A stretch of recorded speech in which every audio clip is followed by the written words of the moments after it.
സുരേഷ് ഗോപിയുടെ മകളെ കല്യാണത്തിന് ഗുരുവായൂരിലേക്ക് പോയ മോഹൻലാൽ ഫാൻസിന് ടാറ്റ കാണിക്കാതെ തിരിച്ചു പോകുന്നു. അതിൽ രോഷാകുലരായ കുറച്ച് ഫാൻസ് മോഹൻലാലിനെ വളരെ മോശമായ രീതിയിൽ അസഭ്യമടക്കം പറയുന്ന കുറച്ച് ക്ലിപ്പുകളും പിന്നെ ഈ പറഞ്ഞ പോലെ ചാനലുകളിൽ വന്നപ്പോൾ വളരെ മോശമായിട്ട് ഓരെന്താ വന്നാലും എന്നുള്ള ചോദ്യമൊക്കെ ചോദിക്കുന്നതായിട്ട് ഞാൻ കണ്ടിട്ട് ഞാൻ എടുത്ത് റിയാക്ട് ചെയ്തിട്ടുണ്ടായിരുന്നു. ലാലേട്ടനോട് ഇപ്പോൾ മലൈക്കോട്ടെ വാലിബൻ്റെ ഭാഗമായി നടക്കുന്ന ഒരുപാട് പ്രൊമോഷൻ ഇൻ്റർവ്യൂസിൽ ഒരു ഇൻ്റർവ്യൂവിൽ ഇതിനെക്കുറിച്ച് ചോദിക്കുന്നത്, അതായത് എങ്ങനെയാണ് ഇത്ര കാലമായിട്ടും നിങ്ങൾ ഈ ഫാൻസിനെ ഇങ്ങനെ മെയിൻറ്റെയിൻ ചെയ്യുന്നത്, അതായത് അവർ ഓക്കെ ആയിട്ട് എങ്ങനെ മെയിൻറ്റെയിൻ ചെയ്യുന്നത്, അവരെങ്ങനെയാണ് നിങ്ങൾ ഹാൻഡിൽ ചെയ്യുന്നത് എന്നുള്ളത്. ആൻഡ് ഈ സ്ട്രെയിറ്റ് അവേ എന്തുകൊണ്ടാണ് ഇപ്പോൾ ഇങ്ങനൊരു സംഭവം ഉണ്ടായത്, ആളുകളുടെ ഇടയിലേക്ക് പോവാതിരുന്നത് എന്തുകൊണ്ട് എന്ന് ചോദിച്ചു. ഇത് മനോരമ ഓൺലൈനിലുള്ള വാലിബൻ ടീമുമായിട്ടുള്ള ഇൻ്റർവ്യൂവിലാണ് ആങ്കർ ഇങ്ങനൊരു ക്വസ്റ്റ്യൻ ചോദിച്ചത്. And it's A really good question. കാരണം ഇപ്പോഴത്തെ സിറ്റുവേഷനിൽ അതൊരു ഇഷ്യൂ ആയിട്ട് തന്നെയാണ് സോഷ്യൽ മീഡിയയിൽ വന്നത്. ഓക്കെ, അതായത് ഫാൻസിൻ്റെ ഇടയിൽ എന്തുകൊണ്ട് ലാലേട്ടൻ പോയില്ല, നമുക്ക് ഗ്ലാസ് കയറ്റി കൈയെങ്കിലും കാണിച്ചു, ലാലേട്ടൻ വന്നില്ല എന്നൊക്കെ പറഞ്ഞിട്ട് അവർ രോഷാകുലരായിരുന്നു. എന്താണെങ്കിലും നോക്കാം മോഹൻലാൽ പറയുന്ന റിപ്ലൈ എന്താണ്. ഞാൻ 43 വർഷമായിട്ട് അഭിനയിക്കുന്ന ഒരാളാണ്. അപ്പോൾ ഇനി എനിക്ക് അന്ന് മുതൽ എത്രയോ ജനറേഷനിൽ കൂടെ ഞാൻ സഞ്ചരിച്ചിട്ടുണ്ട്.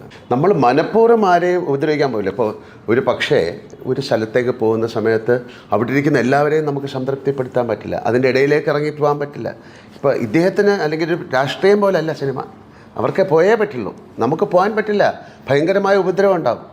ഇപ്പോൾ ഇന്നലെ ഞാനിപ്പോൾ ഗുരുവായൂർ കല്യാണത്തിന് പോയി, ആ ഹോട്ടലിൽ നിന്ന് ഇറങ്ങാൻ ഭയങ്കര പ്രയാസമാണ്. അപ്പോൾ ഒരിക്കലും നമ്മുടെ കാറ് നിർത്തി ഗ്ലാസ് താക്കാൻ പറ്റില്ല, പേടിയാണ്. അപ്പോൾ നമ്മൾ അവിടെ നിന്ന് നമ്മളെ എങ്ങനെ രക്ഷപ്പെടുത്താമെന്നാണ് കൊണ്ടുപോകുന്ന ആൾക്കാർ. അല്ലാത്തൊരു സ്ഥലത്ത് നമുക്ക് സാധിക്കുന്ന സ്ഥലത്താണെങ്കിൽ അവരുമായിട്ട് നമ്മൾ സംവേദിക്കും. അപ്പോൾ അതുകൊണ്ട് ഇത്തരത്തിലുള്ള കമൻറ്റുകൾ ഇപ്പോൾ ഹരീഷ് അദ്ദേഹം പറഞ്ഞ പോലെ ഞാൻ അങ്ങനെ പ്രതികരിക്കുന്ന ഒരാളല്ല പണ്ട് മുതലേ. ചില കാര്യങ്ങൾക്ക് പ്രതികരിക്കാം, എല്ലാ കാര്യങ്ങൾക്കും പ്രതികരിക്കണമെന്ന് നിയമമൊന്നുമില്ല.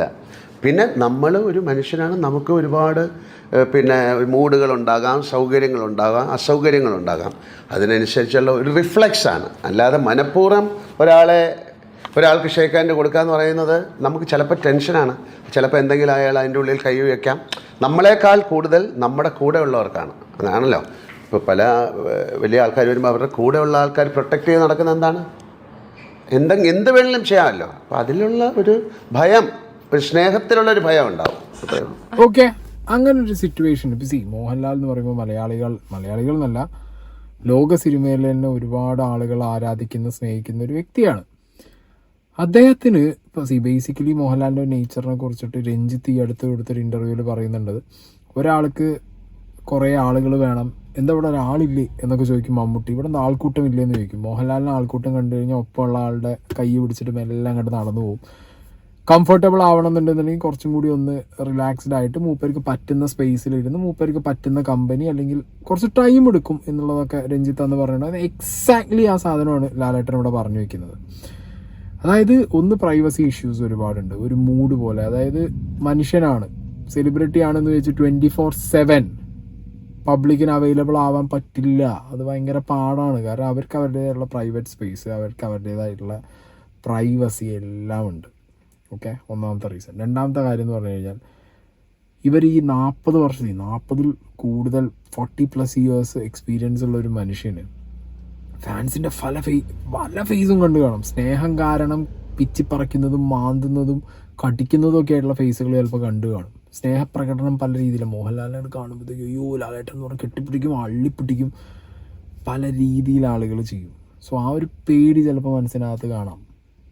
മനസ്സിലായോ? പിന്നെ ഏറ്റവും വലിയൊരു കാര്യം പറഞ്ഞതെന്ന് വെച്ചാൽ ഒപ്പമുള്ള ചുറ്റുമുള്ള ആളുകൾ ഇത് കൺട്രോൾ ചെയ്യും. ഞാനിത് പലരും പറഞ്ഞു കേട്ടിട്ടുണ്ട്. ഇപ്പോൾ ബോളിവുഡിലൊക്കെ പല സെലിബ്രിറ്റീസും പറഞ്ഞ് ഞാൻ കേട്ടിട്ടുണ്ട്. ഈവൺ ഇഫ് അവർക്ക് ജനങ്ങളുടെ ഇടയ്ക്ക് ഇറങ്ങി പോകണമെന്ന് തോന്നിയാലടക്കം ഒപ്പമുള്ള സെക്യൂരിറ്റി സമ്മതിക്കില്ല. കാരണം നാളെ ഒരു സെക്യൂരിറ്റി എന്തെങ്കിലും ഒരു ഇഷ്യൂ വന്നു, ആരെങ്കിലും ഇവരെ ഒരു അറ്റാക്ക് ചെയ്തു, അല്ലെങ്കിൽ ഇവർക്ക് എന്തെങ്കിലും പറ്റിയാലടക്കം ഇവർ സെക്യൂരിറ്റി ചീത്ത പറയും. അപ്പോൾ പിന്നെ സെക്യൂരിറ്റി തലയിലായിരിക്കും. സോ അതൊക്കെ മുൻകൂട്ടി കണ്ടുകൊണ്ടാണ് തോന്നുന്നുണ്ട്. ഒപ്പമുള്ള ആളുകൾ ചിലപ്പോൾ അതൊന്ന് ബ്ലോക്ക് ചെയ്തു വരും. ഒപ്പമുള്ള ആളുകൾക്ക് ഒരു കൺസേൺ കാണും, ഇത്രയും ജനക്കൂട്ടത്തിലേക്ക് ഇത്രയും ആളുകൾ അവർ ലാലേട്ടൻ കൈ കാണിച്ചില്ല എന്ന് പറഞ്ഞിട്ട് തന്നെ അത്രയും കച്ചറ ഉണ്ടാക്കുന്നു. ലാലേട്ടനായിട്ട് ഇറങ്ങിപ്പോയിരുന്നെങ്കിൽ എന്തായിരിക്കും അവിടെ ഉമ്മയ്ക്കൽ കെട്ടിപ്പിടുത്തം. അതൊക്കെ സ്നേഹം കാണിക്കുന്നതും അല്ലെങ്കിൽ ഇഷ്ടം കാണിക്കുന്നതും ഫാൻസിൻ്റെ സന്തോഷം എല്ലാം ആണ്. പക്ഷെ പോയ സന്ദർഭവും പോയത് എന്തിനാന്നും അവരുടെ പ്രൈവസിയും അവരുടെ മൂഡും ഒക്കെ ഉണ്ട്. അവർ മനുഷ്യന്മാരാണ്. ലാലേട്ടനാണെങ്കിലും മനുഷ്യനല്ലേ ഇട്. ഓക്കെ, അപ്പം ആ വ്യക്തി കംഫർട്ടബിൾ ആയിട്ടുള്ള ഒരു സ്ഥലത്ത് ആ വ്യക്തിക്ക് ഓക്കെ ആണെന്നുണ്ടെങ്കിൽ ഈസ് റെഡി ടു മിങ്കിൾ. നമ്മൾ എത്രയോ കുറേ വീഡിയോസ് കണ്ടിട്ടുണ്ട്. ചില ക്യാരക്ടേഴ്സ് അങ്ങനെയാണ്. ഇപ്പോൾ മമ്മൂക്ക കുറച്ച് ആളുകളുടെ ഇടയിൽ ആളുകളെ ഇപ്പോൾ എന്താ പറയുക, ഇപ്പോൾ അതിൽ തന്നെ ഒരു ഷിബു ബേബി ജോൺ എന്ന് കാണിച്ചിട്ട് എക്സാമ്പിൾ പറയുന്നുണ്ട്. പൊളിറ്റീഷ്യൻ ആയതുകൊണ്ട് അവർക്കത് കുറച്ചുകൂടി ഈസിയാണ്. അവർ ചെയ്ത് ശീലിച്ചിട്ടുണ്ട് അവർക്ക്, അല്ലെങ്കിൽ അത് അവരുടെ പാറ്റേൺ ആണ്.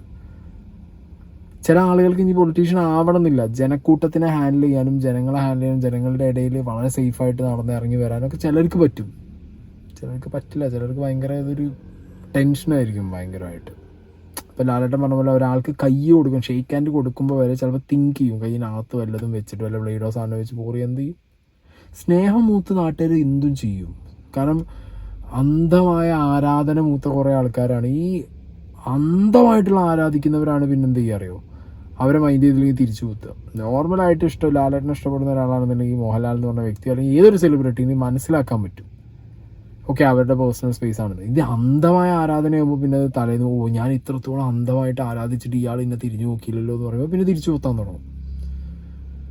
അതാണ് വിഷയം. അപ്പോൾ അതൊരു ഞാൻ ഇപ്പോഴാണ് ഇത് ശ്രദ്ധിച്ചത്. വന്നിട്ട് 2-3 ദിവസമായിട്ട് അത് വന്നിട്ട് ഈ ഒരു ഇൻ്റർവ്യൂ. അപ്പോൾ ഇതിൽ ഞാൻ അങ്ങനെ വാലിബൻ റിലേറ്റഡ് ആയിട്ട് എല്ലാ ഇൻ്റർവ്യൂ എടുത്ത് പോകുമ്പോഴാണ് പെട്ടെന്ന് ഇത് എനിക്ക് കണ്ട് സ്ട്രൈക്കിങ് ആയി. കാരണം ഓൾറെഡി അതൊരു ഇങ്ങനെ ചെറിയൊരു കോൺട്രവേഴ്സി അന്ന് മമ്മൂക്ക കയറിപ്പോയ സമയത്ത് ചെറുതായിട്ടൊന്ന് തിരികൊളുത്തി വന്ന സാധനമായിരുന്നു. പിന്നെ എനിക്ക് കേൾക്കാനും ഭയങ്കര താല്പര്യം ഉണ്ടായിരുന്നു ലാലേട്ടൻ്റെ അടുത്ത് നിന്ന്. എന്തുകൊണ്ടാണ് എന്താണ് കാര്യം എന്നുള്ളത് നമുക്കൊന്നും അറിയാമല്ലോ. സോ അത് പ്രോപ്പറായിട്ട് അങ്ങേരെ അവിടെ പറഞ്ഞു വെച്ച് പോകുന്നുണ്ട്. ബിക്കോസ് കംപ്ലീറ്റ്ലി അങ്ങേരുടെ താല്പര്യമാണ്. എവിടെ ഇറങ്ങണം, ആരോട് കൈ കാണിക്കണം, എന്ത് ചെയ്യണം, ഏത് ചെയ്യണം. ബിക്കോസ് അദ്ദേഹത്തിൻ്റെ ലൈഫാണ്, അദ്ദേഹത്തിൻ്റെ ഇഷ്ടമാണ്, അദ്ദേഹത്തിൻ്റെ ഇതാണ്. സെലിബ്രിറ്റി ആണെന്ന് വെച്ചാൽ ഞാൻ വീണ്ടും പറയുന്നത്, സെലിബ്രിറ്റി ആണെന്ന് വിചാരിച്ച് 24/7 അവരെല്ലാവർക്കും ഓപ്പൺ ആവില്ല, എല്ലാവർക്കും ആക്സസ് ചെയ്യാൻ പറ്റൂല. ഇഷ്ടവും സ്നേഹം ഈസ് ഡിഫറെൻറ്റ്. പേഴ്സണൽ ലൈഫ് അവരുടെ പേഴ്സണൽ ലൈഫാണ്. ഇടിച്ച് കയറി ചെല്ലാതിരിക്കുക, അത്രേ പറയാനുള്ളൂ. അല്ലെങ്കിൽ ഇനിയിപ്പോൾ മനസ്സിലാക്കാനെങ്കിലും ശ്രമിക്കുക. നമ്മൾ ആ വ്യക്തിയെ ഇഷ്ടപ്പെടുന്നുണ്ടെങ്കിൽ സ്നേഹിക്കുന്നുണ്ടെങ്കിൽ മനസ്സിലാക്കാനും കൂടി ശ്രമിക്കുക. എന്തുകൊണ്ട് അയാൾക്ക് അന്ന് ഇറങ്ങി വരാൻ പറ്റിയില്ല, എന്തുകൊണ്ട് അദ്ദേഹം അന്നത് ചെയ്തില്ല. അങ്ങനെയാണെങ്കിൽ ഓക്കെ അല്ലേ. ഒരു this like seems to be a very good explanation. എനിക്ക് അങ്ങനെ തോന്നിയത്. ആൻഡ് ലാലേട്ടൻ്റെ കേസിൽ ഒരു കാര്യം കൂടി പറയാൻ പറഞ്ഞത്, അന്ന് അങ്ങേര് ചെയ്തൊരു കാര്യമുണ്ട്. ബാരിക്കേഡിൻ്റെ അപ്പുറത്ത് പോയിട്ട് ടാറ്റ കാണിച്ച ആൾക്കാരോട് ഇങ്ങനെ കാണിച്ചിട്ടാണ് പോയത്. ഓക്കെ, അപ്പോൾ അത് ആ കാര്യത്തിലേക്ക് ഞാൻ ഒന്ന് കണക്ട് ചെയ്യാണ്. കംഫർട്ട് സോണിലെത്തി ഓക്കെ ആണെന്നുള്ള ഫീലിംഗ് വരുമ്പോൾ അങ്ങേര് ചെയ്തിട്ടുമുണ്ട് കേട്ടോ. അന്ന് അങ്ങനെ അവർ ഇഗ്നോർ ചെയ്തൊന്നും പോയിട്ടില്ല. അങ്ങേര് ഓക്കെ ആയിട്ടുള്ള ഒരു സ്റ്റേജിലെത്തിയപ്പോൾ അങ്ങേരെ ചെയ്തപ്പോൾ നമുക്ക് ഗ്ലാസ് കത്തി ടാറ്റ കൊടുത്തിട്ട് പോയി. ലാലേട്ടൻ താത്തിയില്ല. ലാലേട്ടൻ അത് കംഫർട്ടബിൾ അല്ല, മമ്മൂക്കാക്ക് അത് കംഫർട്ടബിൾ. മമ്മൂക്ക കംഫർട്ടബിൾ ആവുന്ന സ്ഥലത്ത് മമ്മൂക്കത് ചെയ്യുന്നു. ലാലേട്ടൻ കംഫർട്ടബിൾ ആവുന്ന സമയത്ത് ലാലേട്ടനും ചെയ്യുന്നുണ്ട്. ഞാൻ അന്ന് ആ വീഡിയോയിൽ വെച്ചിട്ടുണ്ടായിരുന്നു ആ ടാറ്റ കാണിക്കുന്നത്. ഇനി പറ്റതൊന്നും ചെയ്തില്ല എന്നാരും വിചാരിക്കേണ്ട. അങ്ങേരെ അന്ന് ടാറ്റയൊക്കെ കാണിച്ച് അങ്ങേരെ ബാരിക്കേഡിൻ്റെ അപ്പുറത്ത് എല്ലാവരും കണ്ടിട്ടാണ് പോയിട്ടുള്ളത്. പക്ഷേ അത് ബാരിക്കേഡിൻ്റെ അപ്പുറത്താണെന്നേ ഉള്ളൂ. അപ്പം കാണാൻ പറ്റുന്നവർക്ക് കണ്ടു.